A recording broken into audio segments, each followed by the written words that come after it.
Hi, everybody, and welcome to the Places We'll Go show. Another tremendous guest with us today, Hamish Goulding of HSBC, an organisation that Richie and I have both worked at. So we might get under the skin of that a little bit, but very welcome. Good morning, Hamish. Hello.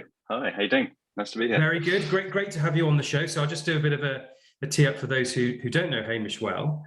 Hamish has got a very interesting career, started agency side in JWT and moved up through their graduate scheme all the way up to account director, quick time, about 6 years there, but then moved client side to HSBC and has been there about 10 years, which I'm not sure how long you were there, Richie, but I only survived 2. So you've 5x'd me there, Hamish.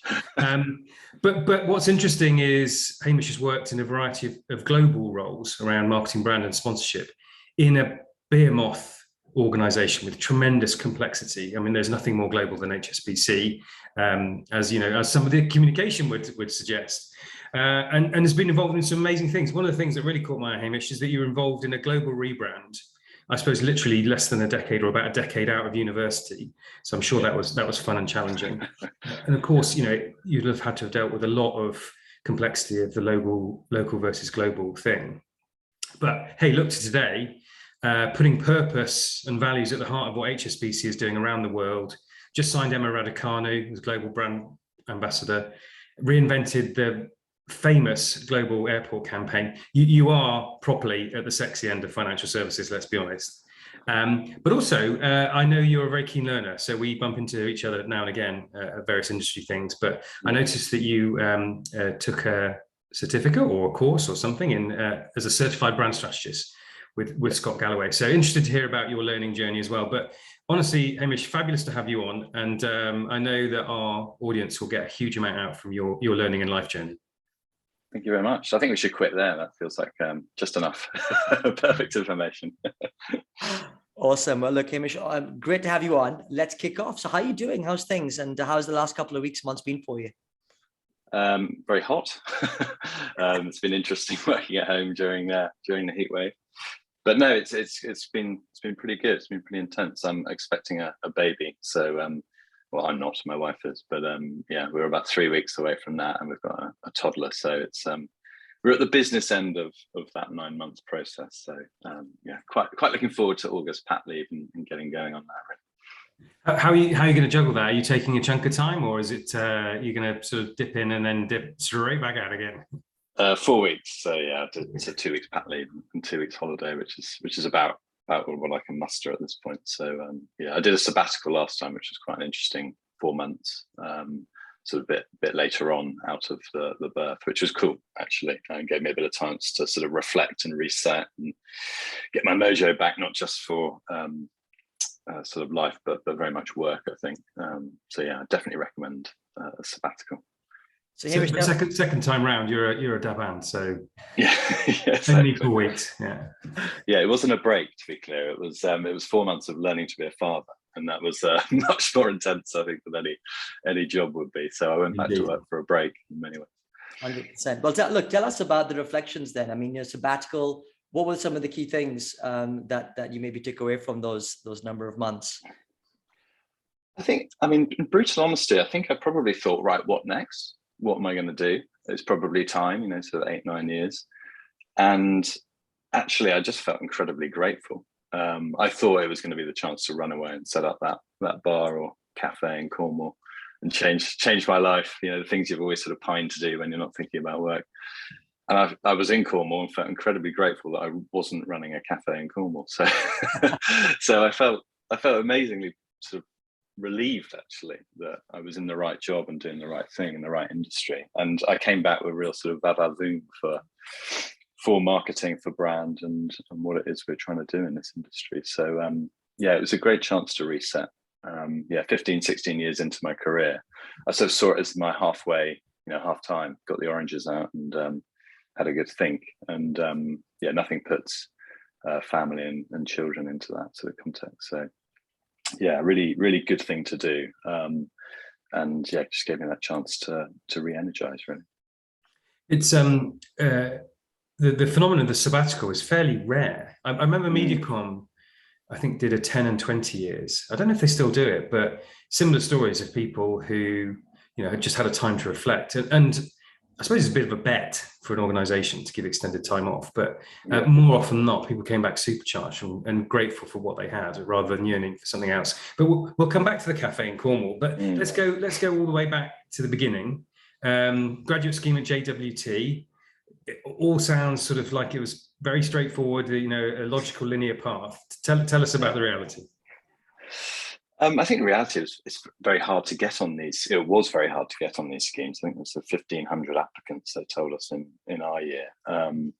It was 6 places or 8 places, I think. So it was an amazing experience, actually. I mean, the JWT scheme, I think, was sort of seen as the University of Advertising or the University of Brands, and it really felt like it was the sort of maybe the last days of the glory days of that famous institution.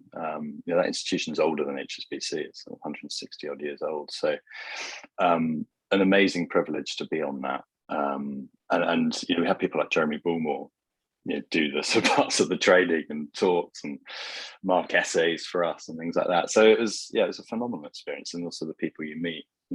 I married someone at JWT as well, so it was famous for that, actually. But it was an amazing institution in that respect. It's obviously changed a lot now, and so Wunderman Thompson and how that works. But the learning and the breadth of clients was fantastic. I worked on everything from B&Q to Microsoft to Nestle, loads of different brands within Nestle for about 3 years. Did a bit of new business, did some graduate scheme stuff, and then ended up on HSBC doing the airports campaign, and sort of 10 years ago, I guess, or 11 years ago. And it was funny because I never wanted to work on HSBC. I thought, God, that sounds boring. My dad worked for KPMG, and it was like, there's no way I'm working in financial services. Just to see his briefcase chucked down on the floor at 8:30 every night. I thought, there's no way I'm doing that. And of course, life moves in mysterious ways, and you end up working in financial services on that brand. And I was talking about this the other night. It was, why would I want to work on HSBC? And then everyone was going on shoots to Romania and Greece and Shanghai and Brazil, and of course, the world's local bag. It was the coolest end of financial services, as you say. Definitely at that point, and still now, I like to think the best sort of most creative marketer in FS, and it completely kind of got its claws into me, and I loved it. And then a year later, jumped the fence, which was mildly controversial at the time, but we managed it. And I got offered the chance to do the brand stuff on the other side of the fence, but also the sponsorships and partnerships. So things like the British Lions Tour, Hong Kong Sevens, and the Rugby World Series, and then these kind of crazy golf events we do in Shanghai and Singapore, and the Open, Wimbledon, and it's like, I can't turn that down. That's what a job. So it was world-class sporting events, one of the world's most famous medias. I look back on the last 10 years of being sort of custodian of the creative in that airport space. It's an absolute privilege, really. It's the right way I would describe it. It sounds absolutely awesome. Hamish, I want to kind of take you back to that moment where you got on the grad program at JWT, and you talked about, that the competitiveness and 1,500 people applying. Yeah. What do you think, and you probably, since that point have probably dealt with lots of hiring and lots of recruitment elements of things as well. So what do you think makes the secret sauce? So what do you think makes the key things that either you had or you would look for now when looking to hire young talent? I think the old cliche, be yourself, everyone else is taken. I think I definitely sort of took that to the max, and varying degrees of success over that time as well at doing that. I think I very much went into those grad scheme interviews with a clear thing that I'm going to be myself. I'm going to wear what I want to wear, within respect and reason. And I think I sort of carried myself in a way that was me. And I don't think I did that particularly in an affected way, but I did it in a way that just felt natural. And I like to think that people play that back to me in my career and stuff, is that you just kind of be yourself, don't you? So a little bit offbeat, a little bit sort of relaxed, try and be sort of irreverent and mildly amusing if I can. You're looking for humor. Humor is basically a form of insight, isn't it? So it's using humor as a tool and a weapon. I'm not saying I'm a comedian by any stretch, but I like a lightheartedness and an approach to life. I'm not sort of too earnest or serious and those sort of things. And I think that creates warmth and that creates trust, and that, you know, good brand building skills, right? Tone of voice and warmth. And I think I'm quite a warm person.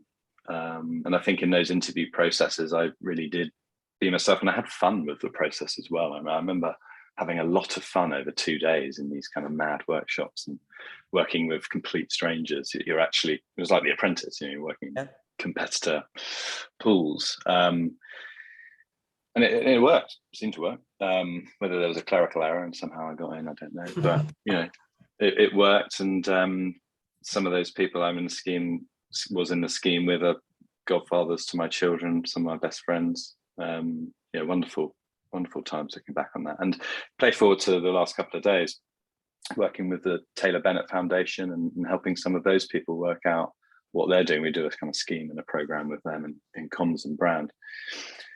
It's just fascinating watching that generation come through. You know, so many similarities, so many differences, but they're the ones that are just relaxed and confident in who they are and what they're trying to do, not knowing all the answers. That's probably the biggest thing, isn't it? It's the one that comes in and tries to impress too much, is the one that kind of falls on their face. And it's the ones who are relaxed and sort of self-deprecating, try and pick the opportunities in a sort of more light-hearted way. You naturally warm to them and you want to give them the go. You've clearly thought about your brand, as you'd expect from somebody who's a brand strategist. And you know, what leaps out is a calmness, a lightheartedness, not too serious, touch of humor. The clerical error comment, you know, personified that very well.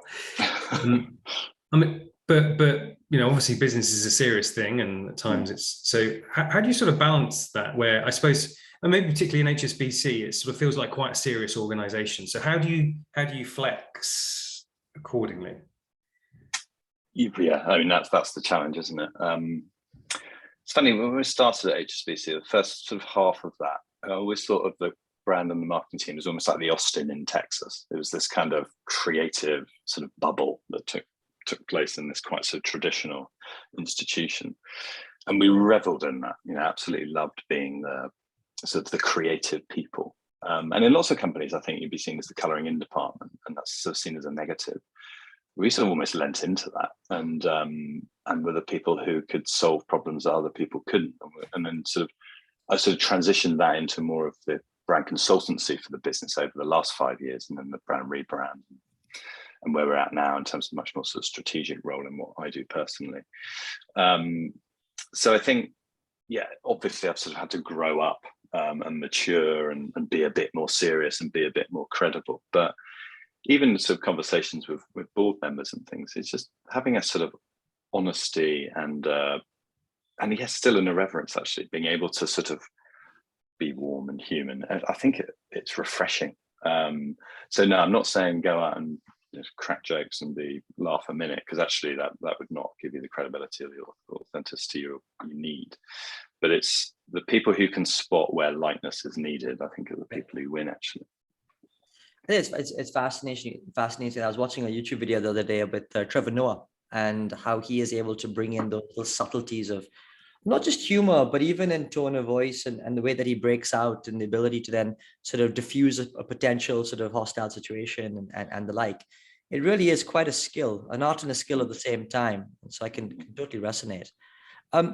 Hamish, moving on, I mean, clearly, I'd love to talk a little bit about the airport campaign, because clearly in the context of the consumer's eye, that is one of the biggest, most sort of iconic campaigns that anyone and any brand can do. And clearly you were at the center of that. So tell us a little bit about that experience, and of course, being reignited of late as well. So how did that feel? Yeah, it's, I think 21, 22 years in now. The first 10 years, I always say, were the best 10 years in terms of the creative, because I had nothing to do with them. They were, you know, different points of view, different points of value, carrot, stick, or stick, carrot, or whatever it was. You know, it was, that's the stuff people always, when I say I work on HSBC, that's the stuff people always think of. And then there was the stuff I've done over the last 10 years, which I'm obviously, I've got a huge imposter syndrome on how good that stuff is. But no, I'm very proud of the work. I think it's, it brings our brand to life in with that intelligent wit, the sort of levity, the worldliness. And I feel a great sense of responsibility for it. I think I've done 3 campaigns. I was less involved in the very recent one because I was away, and we did the strategy stuff around it. But it's a huge honor. Up to 2 billion people see this stuff. COVID obviously put a dent in that, but it's getting back to normal. And it's a metaphor for our business. It's the connectivity. It's the sort of between the dots that makes HSBC special. It's it's the world's local. It's global local. So it's a powerful medium, but it's interesting. You have to constantly remind and take people on a journey as to why it's such a powerful brand builder. But in today's world, it gets harder and harder and harder to justify and prove. So we've slimmed down our model to just sort of the main thoroughfares of the world. So it's become much more sort of cost effective in that sense, but we're constantly having to justify and reason for why it's the right medium, and it's quite hard to do that because it's outdoor ultimately, and we know passenger numbers. But the obvious thing is like, well, why don't you put product in it, and why don't we drive sales and things like that? And it's like, because this is about brand building, and that's where the kind of so the difficulty and the strengths of it lie. So we're actually working on that stuff right at the moment to pull together whether it's right, whether it's not for the future. I hope it's the one we carry on, because I think it's what we're synonymous with. I think there's not many medium in the world where you have complete cut through and ownership, but there is a problem that people are all staring at their phones and not looking up like they used to, hence why we've all got neck ache. But it's an interesting challenge for us, and an annual challenge as well. So it's not as easy as it looks. Well, I'd say hats off to you and HSBC. It's an example I use in the terms of mental availability, category entry points. I think often people are thinking about their next trip, when they're passing through, and so it connects lots of dots. I hope you do continue it. 2 billion eyeballs. Anyway, there we go. You've talked about putting purpose and values at the heart of what's being done globally. I mean, it's a much hyped topic, and often sort of scratch a bit and it doesn't hold. My sense is it does run deep with HSBC. Can you tell us a little bit more about what that entails? Yeah, I was 2 years ago or so. We developed the whole project, and it was done for the first time. Really, it was done sort of across HR, communications, and marketing, and it was done in an amazing kind of process. We worked with Adam Morgan at Big Fish, and really just built this program with our new head of comms and brand, Steve John, and built this sort of machine, which was an incredible sort of working across the company in a way we hadn't really done before. And just the way it was, the process of engagement across the top tier, the sort of senior leadership cohort, and then across the whole bank through various sort of tech platforms and things. It actually felt much less like a top-down sort of mandate and much more like a ground-up thing. So out of all the insights that came from teams all over the world, we sort of refined and distilled and ended up with this very simple set of words of opening up a world of opportunity. And you can imagine there were many conversations off the back of that, which were, what does that mean for our tagline, end line? Where do we go from there? And my gut was, let's not invent a new tagline. Let's just go with opening up a world of opportunity, because this company needs simplicity and it needs one focus, because it's so big and so so multifaceted across so many different markets. So we went with it. We tested it obviously, and then we went with it, and it was good that that resonated with audiences, broader than just sort of customers, but stakeholders, shareholders, investors, and communities and things like that. So getting to one thought that the whole company could get around was an incredible process. And then once we had that kind of big bang, was then how do we now take that through the brand, and how does the brand now bring that to life? So then it was straight to our markets to say, right, guys, how are we going to build our local brands through this lens?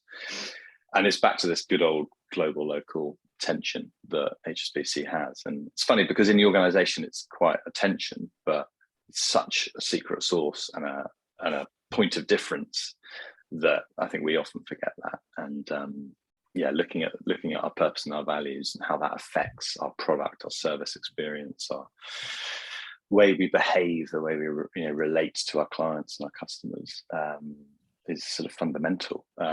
So we're building. It's like a big bang and a ripple effect, and it's a sort of, it will never be done. It's this sort of perpetual thing. I think that's the way we're thinking of it. So it's sort of constant evolution in that sense. And I think where we've got to at the moment is that we've had the big bang. We've established it. Everybody knows what that is, and now it's the baton. That's the why, and now the baton's passed to the brand, which is the how. So how does the brand build that culture, build that service promise, build that kind of oxygen in the organization, and then how do things like marketing and experience sort of bring that to life in the world? So we're sort of at the very early days of it, a year or two in. But my role within brand strategy is to sort of work that out, and sort of act as the filter for decision making, I guess. Wow.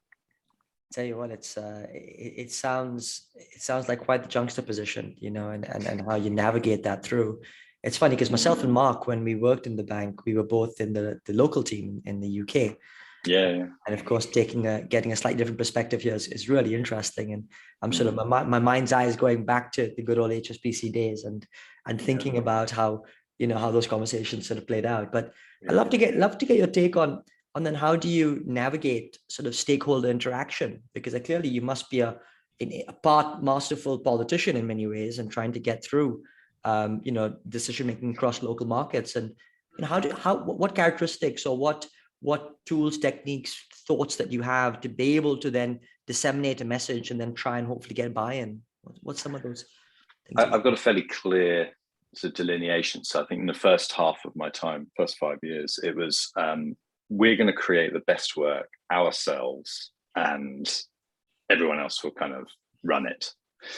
And that totally ran out of road for the right reasons. It was a sort of ivory tower mentality. And I think the sort of penny dropped for me during this rebrand project that we started in sort of 2016 and launched in 2018, but it was actually, you've got to give it away. If you want stuff to work, you've got to give it away. And the brand project was such an amazing experience for me, because rather than just trying to go away and crack it on our own with a couple of people in an agency and ta-da, it was very much a sense of how do we open source this brand? How do we create something that everybody feels a part of? And the process, I had so many sort of stakeholder interviews. I was working with Richard Huntington at the time, and we met so many people across the bank that for a start, I was like, how have I not met all these people? I'm 5 years into this company, it's crazy. But we just, we pulled all that information and then we built a strategy. And then we went back to all those people and shared it back and said, does this look right? Does this feel right? And then we had a big kind of presentation at our big marketing expo that we did every year. And we played back everything, but with then the creative layer, and that's all through the sort of hexagon and things like that. And it was singularly my favorite presentation I've ever given, just because I think people felt heard and we were poking at problems, structural or otherwise, that were not working for us as a brand at that point. And it was a bit of a reset moment that everyone could say, let's all gather behind the power of this brand hexagon, this icon. Let's get together. It was Together We Thrive at that time, because primarily we were such a fragmented brand at that point. So it sort of brought everyone in, and that campaign kind of kick-started it. And we've moved on since then in terms of our tagline, and I'm very sort of comfortable with that, because it was designed, the whole point of the refresh was to put our mojo back in the brand. It's feeling a bit old-fashioned and fragmented, and we redesigned the logo, we put the hexagon at the center of our creative, we did all the distinctive assets, bits and bobs, and got into sound and audio, and just really started to build a movement. I think and we're still doing that now, but the lesson was, if you want to do things in big organizations, you've got to engage people, and ultimately you've got to give it away. And I had a real sort of, not a breakdown, but I definitely had a bit where I just overheated about a year or two into that process, because I was so sort of fixed into trying to sort of control everything and make sure that it was absolutely perfect. And I just sort of burnt out.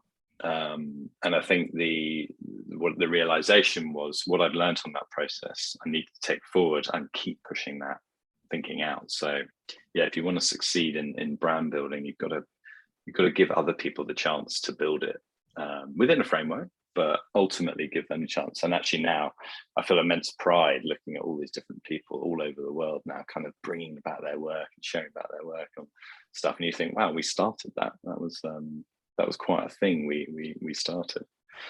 So yeah, stakeholder engagement, very exhausting because there's so many people, and you can go too far. And I think this is really key. You can get into kind of committee decision making on absolutely everything.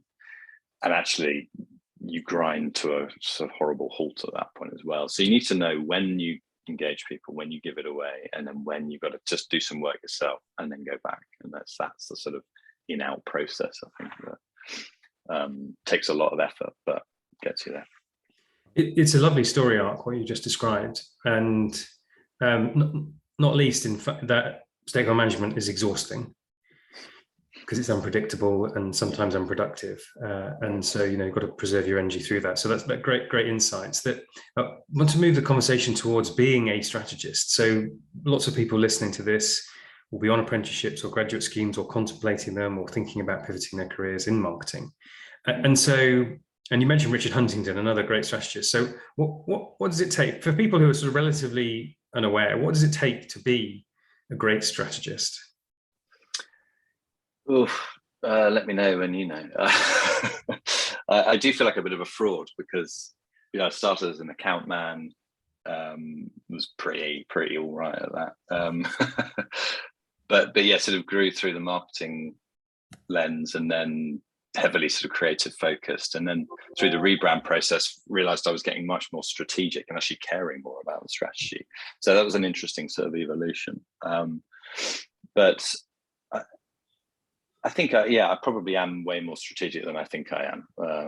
But I still don't really think of myself as a strategic. I think of myself as in charge of the strategy rather than the strategist, because when I look on Twitter and see all these strategists kind of waving at each other, I think I don't really think like you. So I think understanding, okay, so the best definition I've ever heard of strategy is about alliance and coalition.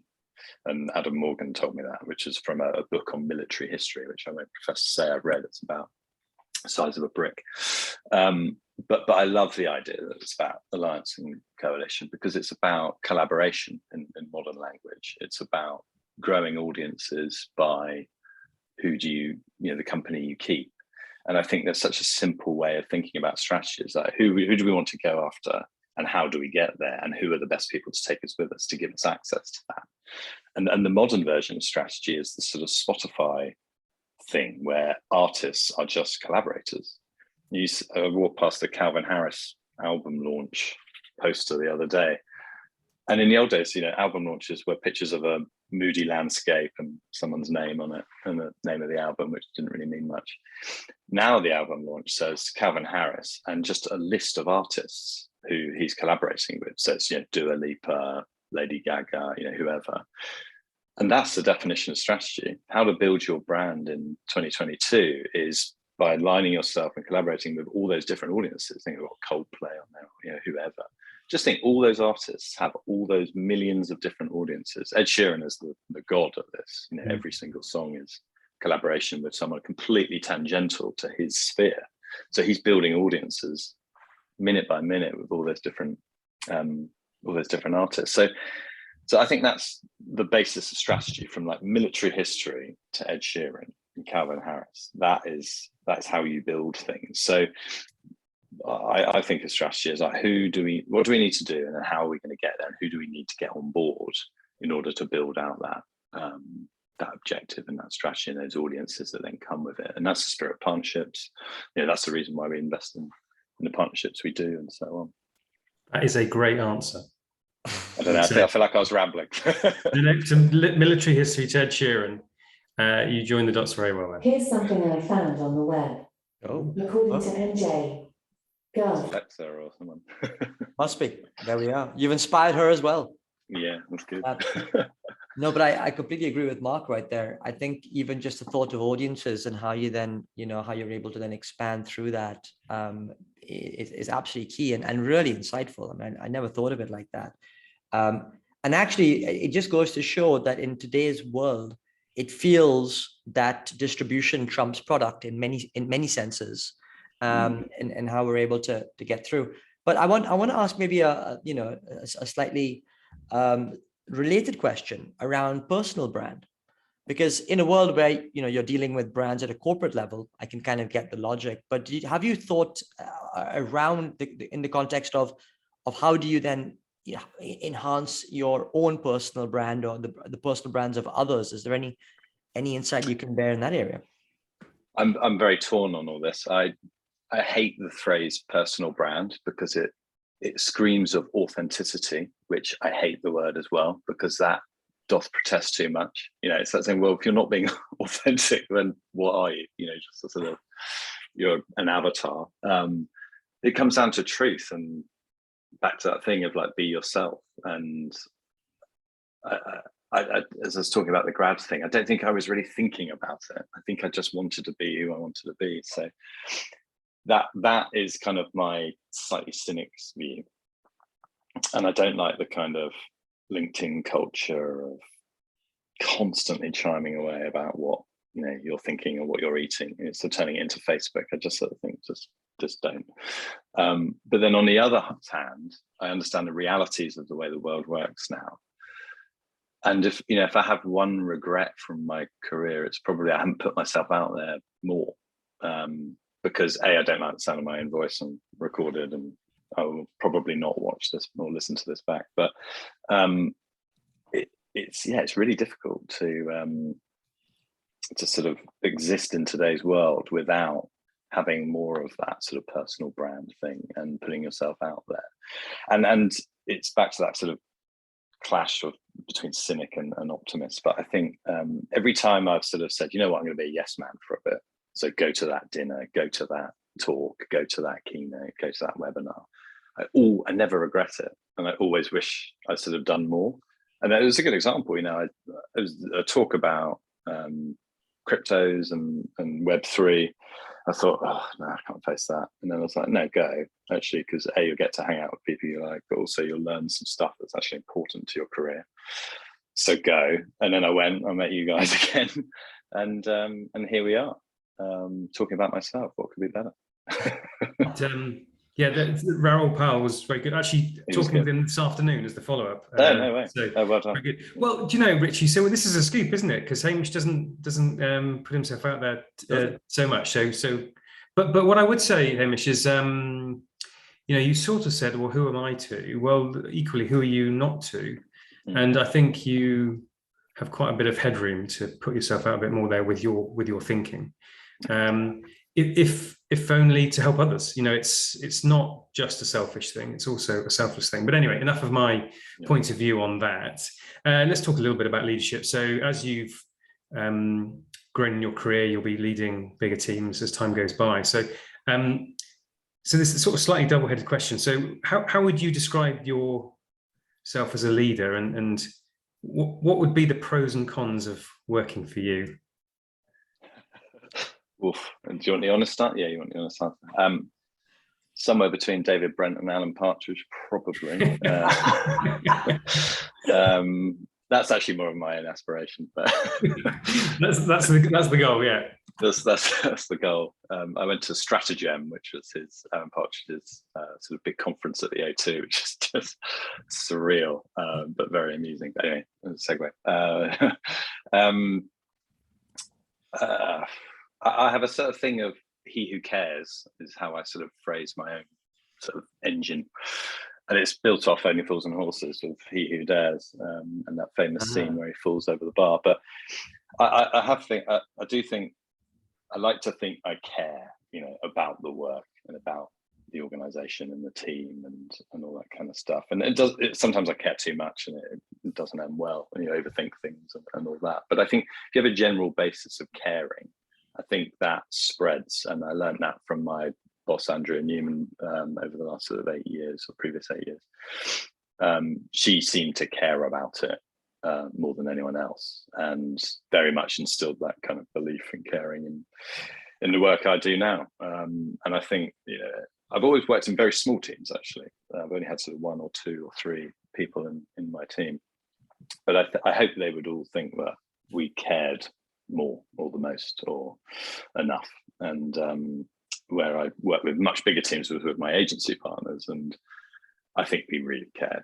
We would sort of go into war and battle. So I think that's my sort of biggest thing in terms of leadership style. Now, with that comes probably some dangerous sort of edges, but I can be a bit disorganized and focus on the wrong things every now and then. I'm sure we all do. But the way I hope is that the team will counteract that and spot that happening, and we have the honesty of relationship in that. And it sort of bleeds into sort of mentorship and things like that, is that we always would try and create a team where it doesn't feel like it's line manager and hierarchy. And we're a very hierarchical organization. I've always believed in the youngest person's voice is probably the most relevant and powerful. It's just how do you then tune that to make sense of that with the older and more experienced audiences and sort of fuel that. So getting that balance and finding that narrative and that story. I have a big thing around this is all great thinking, but it's not going to travel in our organization. So how do we make it visual? How do we make it simple? How do we make the language work? How do we make it not sound like marketing language? Stuff like that. That's how we sort of operate as a team. That's our speed, as it were. It's an interesting process. Oh, amazing. You've said some really delightful things there. I once heard the saying that caring is actually the most underrated strategic advantage you can have. Yeah, and love it. It really is. It really is the case. But the thought around when you said about young people and actually their point of view being more important, but actually it's about harnessing and making it travel in the right direction. I thought that was just brilliant. Well, we have this thing where we're trying to build a brand for the future, and everybody is over 30 in our team. I'm like, there's a fundamental issue in that. So, it's back to what Raoul was saying. It's like, just go and work with some younger people in the Web3 piece, just get in a room with them and work it out. So we need to do that. I think it's true. In fact, after one of those events, I was sharing a taxi with a senior exec, and he asked me the question about the future of marketing. And the best thing I could come up with, half drunk, was this idea that actually marketing is going to happen around us when we think we're the guys in the mainstream. The reality is actually it's the disruptors who are going to kind of blindside us, and the disruptors come from diverse, disadvantaged young people who feel disenfranchised by what we're doing, and then they go out and create their own and kick our ass. Oh yeah, I couldn't agree more. The industry needs to really think about that. There's elements of that in Cannes this year, particularly through the sort of Web3 conversation, but it's being done by everyone else. I mean, actually, marketers, marketing used to copy culture, and that was things like film and TV and music and things like that, and then sort of use that to sell products. And now it feels like marketing is being done by people and communities all on their own, and marketing is sort of watching from the sidelines. So yeah, it's fascinating, and I need to really immerse myself in it, particularly with my role. And then that takes a lot of time. I'm at the very beginning of my sort of Web3 journey, and it's quite daunting, but Cannes was a very good catalyst for that, because it opened up all those cans of worms. I mean, the sort of the Arab Spring of marketing. So I think we're getting towards the end, Hamish. It's zipped by. Talked about the cafe in Cornwall. So let's look to the future. What lies ahead? What are your hopes and dreams for your future career, and maybe what the legacy of Hamish Goulding might be? Legacy, I don't know. I suppose if I thought of myself as halfway through my career during that sabbatical, I think where I probably want to do is sort of finish the job at HSBC as best I can, knowing full well the job will never ever be done, but get it to a place where I feel like my work is done, or my effort, my turn is done. I don't know how long that will be. Hopefully a while, yeah. And then just try some new experiences. Really, I have really started to enjoy the sort of not teaching, but the mentoring side of things. Whether it was the grad stuff or the sort of Taylor Bennett things we did recently at HSBC, and I did a workshop yesterday with some guys in wealth and personal banking, which it was my first time I've ever run a workshop. I absolutely loved it, and it was exhausting. I had to have a lie down afterwards because I was so drained by it. But to this conversation and sort of things we were talking about yesterday, I sort of feel like there's been a great bank of learning over the last 10 years, which I quite like to sort of share with some people. To your point, Mark, about sort of being a bit selfless with it, actually, rather than it's not a selfish thing to do that. So yeah, I don't know. I'm very open-minded. I think my focus at the moment is on what our brand is doing and what my family is doing, and that's quite a lot. But yeah, I think I would like to evolve. I did 6 years at JWT, 10 years and counting at HSBC, and then probably another chapter, and then maybe head to Cornwall after that. I'm genuinely so thrilled to think that people like you want to engage in the world of learning and impart the sort of knowledge and experience that you've gained, Hamish. Honestly, it's without that places and spaces like what we've developed will just never succeed and thrive. Yeah. So it's great to hear that that's part of potential plan. Moving forward. Well, it's funny because I always think you learn way more when you're mentoring or being mentored, because it just takes you out of your own zone for a sec, and then you start thinking about yourself. So mentorship is a two-way street. We talk about reverse mentoring and all that. I learn way more from mentoring than I do from being mentored, probably. So they need to think about the word. It's not mentor mentee. It's probably like some sort of neutral word in that sense. You're totally right on that. And I guess that reverse mentoring thing, which is that cliched phrase, but I think it's so much more than that as well. But no, thank you. And look, it's just been such an awesome conversation this morning. I mean, we've traversed so many different topics, from professional to personal to fatherhood, all the way through. And it really has been really insightful and actually opened up quite a few new ways to think about different things and topics and the way that you navigate. So I guess for me, the sum, and I'll perhaps kind of impart a few takeaways and then hand over to Mark for some of his. But, from the outset, the way that you describe yourself as just being yourself, I know that sounds almost simplistic, but honestly, you just come across like that. And when you talked about the role of humor being a form of insight, I thought that was really interesting. And the way that you're able to break either awkwardnesses or break conversation into, using a sense of humor, is just kind of really shone through. That humility piece is also shone through, not knowing all the answers. And in many ways, what I liked about that phrase the turn of phrase when you talked about your Austin in Texas as part of that creative thing, was really interesting as a way to get people to maybe who slightly feel on the outside to be more aware about that, but then also embrace that. And I think that's certainly when I was in the bank, I could have probably benefited from that phrase quite a lot, as I felt that. And it's surprising, therefore, that you then think of yourself or having that huge amount of imposter syndrome, and yet actually you've played a pivotal role, both agency side and now client side, in the bank's evolution of the brand and the positioning and the channel mix and all the rest of it. And yet you kind of go, actually, wow, I didn't know it was me. I mean, it is quite incredible when you think about it like that. But and then finally, the one thing I'd just add is around that sort of alliance and coalition around key strategies, and you really opened my eyes about audiences. Calvin Harris, that's a turn of another Scott. Absolutely, that I will certainly bear in mind. So thank you. It's been delightful, quite honestly, and I'm hoping we can continue this conversation for many moons after. But I'll have him to hand over to Mark for some of his takeaways as well.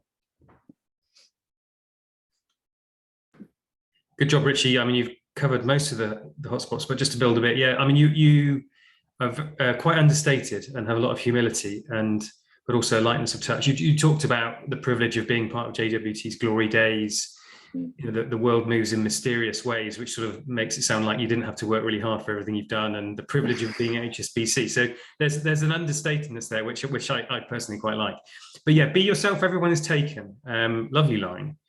And nowhere lightness is needed. So there's an irreverence, but a purposeful one rather than the frivolous one. I also love Austin in Texas, and I think probably you are personally maybe the Austin in Texas in some regards. But a couple of proof points there though. So, you know, colouring in, no, we hate that term. Well, maybe we just need to lean into that term and make the most of it. That local global is a friction point, but also a secret sauce. So I think that sort of counterintuitive thinking is clearly a strength, which is the ... into being a good strategist. And I also learned a lot about Calvin Harris and Ed Sheeran as the future of marketing. I loved He Who Cares, and especially with the other layer of that scene from Only Fools and Horses. For those who know the reference point, I mean that's a keeper. So it's been a real pleasure. I would again encourage you to put yourself out there a bit more where you think there's latitude to do so, not because it's frivolous, but because it's meaningful to you and others. So thank you. And I don't know if it's the cafe in Cornwall or the Web 3.0 or another good stint at HSBC, but I'm sure you're set for bright and brilliant things. So thank you again, Hamish, for your time today. Thanks, chaps. Loved it. Really enjoyed it. Thank you.